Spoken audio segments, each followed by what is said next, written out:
Kasi mas sinusunod nila yung tinatawag na kautusan na gusto nila at nabasa nila kaysa doon sa sinasabi ng ating Panginoong Yesus. Siyempre, ako makikinig sa iyo eh. Harvard ako, graduate ako ng Harvard. Yan, diba ganyan kayabang mong iba? At ako makikinig sa iyo, isa ka lang mangingisda. Isa ka lang tent maker. Yan, para si Pablo. Bakit ako makikinig sa iyo? Mataas ang tingin ng mga Pariseo sa kanilang sarili. Ganon din ang ibang mga kagaya ng Eskriba. Ano ho? Ngayon, may sinasabi ang Biblia na righteous judgment. Ito ay paghatol sa matuwid na paghatol sa pamamagitan ng salita ng Diyos ayon sa katotohanan. Ano ho? Pag ito binasa mo, hindi ka humahatol. Kasi binabasa mo yung salita ng Diyos eh. Di po ba? Righteous judgment na tinatawag. Do not judge according to appearance, but judge with righteous judgment. O sabi kanina, huwag humatol, tapos ngayon pwede humatol. Eh di Brad, nagkakagulo-gulo yung talata na hindi. Sinabi ko nga po, depende yan sa konteksto. Ano, huwag natin paghalu-haluin. 7:24. Huwag kayo magsihatol ayon sa anyo. O yung appearance. Eh anong paghatol ang gagawin? Kundi magsihatol kayo ng matuwid na paghatol. Paano yung matuwid na paghatol na sinasabi? Ito po, yung banal na kasulatan. 2 Timothy chapter 3 verse 16 to 17. Ang lahat ng mga kasulatan, ano po, nakinasihan ng Diyos. All scripture is given by inspiration of God and is profitable for doctrine. Mapapakinabangan din naman sa pagtuturo, for reproof, for correction, for instruction in righteousness. O ayun o, nakapaloob dun o, yung tinatawag na paghahayag ng salita, nakapaloob dun yung paghatol. For reproof, for correction, for instruction in righteousness. Ano yung aim? That the man of God may be perfect, thoroughly furnished unto all good works. Pag ito gagamitin mo, hindi ka humahatol kasi pinaparating mo sa isang tao yung salita ng Diyos. Hindi paghatol yun. Ano? Ginagamit nila sa atin ito eh. Nagbabasa pa naman kayo, nagsisimba pa naman kayo, hatol kayo ng hatol. Hindi tayo humahatol. Ano po? Kundi sinasabi natin, yung mga bagay na nakasulat, na ang intindi nila hinahatulan kasi sinasaway sila sa mali. Lahat ng kasulatan ay sinulat sa pamamagitan ng kapangyarihan ng Diyos. Mapapakinabangan sa pagtuturo ng katotohanan kasi tinutuwid mo yung isa. Ano po? So ano ba yun? Hinahatulan ba kita kung nabasa ko? Tinutuwid mo siya sa pagtuturo ng katotohanan na yan, mali ang pamumuhay na yan. Pagsasaway, pagtutuwid, at pagsasanay sa matuwid na pamumuhay. Para maging handa sa lahat ng mabubuting gawa, ang naglilingkod sa Diyos. Eh, nasabi ng Panginoong Jesus, ipangaral eh. Hindi po ba? So, sa paraan ba ng pangangaral na yun? Nabasa ko na ganito ang nakasulat, hinahatulan na ba kita? Hindi. Ito yung righteous judgment kasi binabasa. Ano ho? Yun ang utos ng Panginoong Jesus. Tingnan niyo po ang isa pang halimbawa ng righteous judgment. Romans 2:1, God's righteous judgment. You therefore have no excuse, you who pass judgment on someone else. For at whatever point you judge another, you are condemning yourself because you who pass judgment do the same things. Hatol ka ng hatol sa iba, mas malalakot ko pala. Diba? Parang gano'n. 2:1, dahil dito wala kang madadahilan o tao, sino ka man na humahatol, sapagkat sa iyong paghatol sa iba ay ang iyong sarili ang hinahatulan mo. Bakit? Sapagkat ikaw na humahatol ay gumagawa ka ng gayon ding mga bagay. Aray. Di ba? So, wala akong karapatang humatol. Bakit? Nagmamalinis eh. Parang ganun ang labas. Parang wala kang kasalanan. Tuto. At malalaman natin na ang hatol ng Diyos ay ayon sa katotohanan laban sa kanila ng mga nagsisigawan ng gayong mga bagay. Kaya pag nabasa natin, sasabihin natin yun. Ang intindi nila ngayon, uy, nahatulan nyo kami. Hindi. Pinabasa namin eh. Ano po, hindi kami humahatol. Ipinapahayag yung salita. Now we know that God's judgment against those who do such things is based on truth.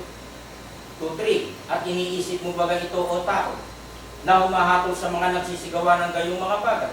at ginagawa mo ang gayon din na ikaw ay makakatanan sa hatol ng Diyos.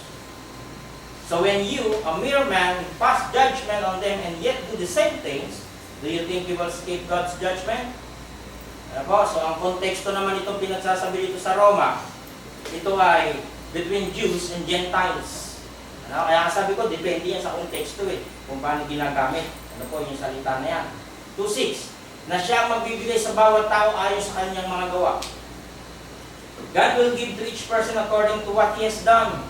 Kung ano yung ginawa mo, sa Diyos ko magsusulit. Sa mga nagsisipagtiyaga sa mabubuting gawa sa paghanap ng kaluwalhatian at puri at hindi pagkasira. Sino yon? Ay yung mga taong gaya natin, nagsisimba, nagtsatsaga tayo dito linggo-linggo, nag-aaral tayo, pinapalakas natin pananampalataya natin. Ano mapapala natin dito? Ay ang buhay na walang hanggan. Hindi mo pwede yun na nagtsaga tayo dito tapos yung mga iba nasa labas, ganun-ganun na lang, maliligtas din. Halimbawa ko, halos magpakamatay na kami ng kasisimba eh. Hindi ko na nga nagawa yung gusto kong gawin eh. Diba? Dahil ang Diyos sabi, wag ganito eh. Diba? Kasi nag-aasama ko ng kaligtasan. Ano daw? Ay ang buhay na walang hanggan. To those who, by persistence in doing good, seek glory, honor, and immortality, He will give eternal life. Datapat ang sa mga palaaway, at mga hindi nagsisitalima, ayun yung ayaw sumunod sa salita ng Diyos, kundi bagkus nagsisunod sa kalikuan, ay ano mapapala nila? Wrath, kagalitan, at kapuotan. Di po ba ganun yun? But to those who are selfishly ambitious and do not obey the truth, but obey unrighteousness, wrath, and indignation, kapighatian at kahapisan ang sa bawat kaluluwa ng tao na gumagawa ng masama. O yan, lumabas na yung konteksto ng Hudyo, kung nauna, at gayon din ng Griego. Sinasabihan sa Roma, there will be trouble and distress for every human being who does evil. First, nor the Jew, then for the Gentile.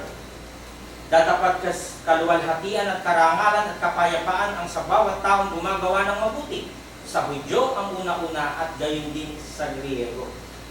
But glory and honor and peace for everyone who does good, first for the Jew, then for the Gentile. Sapagkat ang Diyos ay hindi nagtatangi ng mga tao. Wala siyang na favoritism. Pag nagkasala ka, kaparusahan ka niya, pag ikaw ay ganito ginawa mo, ibibigyan ka niya ng reward. Ano po? 14:4. At sa Diyos lang din sila mananagot. Kaya sino ka para humatol sa utusan ng iba? Ang amo lang niya ang makapagsasabi kung mabuti o masama ang ginagawa niya. At talagang magagawa niya ang tama dahil ang Panginoon ang tutulong sa kanya. Who are you to judge? Someone else, servant. To his own master he stands or falls, and he will stand for the Lord is able to make him stand. Verse 2. Sapagkat kung paano ninyo hinuhusgahan ang inyong kapwa, ay ganoon din kayo huhusgahan ng Diyos. Paano mo ba siya tinrato? Ano po? Sapagkat sa hatol na inyong ihahatol, ayon naman sa ADB, hahatulan kayo. At sa panukat na inyong isusukat, susukatin kayo. Ano po? So ito naman, maaari tayong hatulan din ng ating kapwa. Diba? O hatulan tayo ng Diyos. Maaaring sukatin tayo ng ating kapwa o sukatin tayo ng Diyos. Wag mo nga akong pangaralan niya. Diba? Sinasabi mo sa isang tao, huwag mo nga akong pangaralan niya. Dami-dami mo ang pagalit. Huwag mo nga ako sabihin mo huwag mag-iinom. Nahuli nga ako, bumili ka Red Horse. Yun yung sinasabi. Yung sinasabi doon yun yung punto. Na pwede rin tayo nilang sukatin at hatulan. Luke 6:38. Magbigay kayo at kayo bibigyan ng Diyos. Diba? May bigay agad ng Diyos. Gustong takal siksik, liglig at umaapaw pang bibigay sa inyo. Sapagkat ang panukat na ginamit ninyo sa iba ay siya rin gagamitin panukat sa inyo. Paano ka ba nagbigay? Ginamit ko yung puso ko. O edi, bahala ang Diyos sa panukat na ginamit mo, yung puso mo ang magbibigay sa iyo. Ano po? Sa 7.3, dalawa ulit, ADB at ASND. Bakit mo tinitingnan ang buwing na nasa mata ng iyong kapatid, ng inyong kapatid? Ngunit hindi mo pinapansin ang dahilan na nasa iyong sariling mata.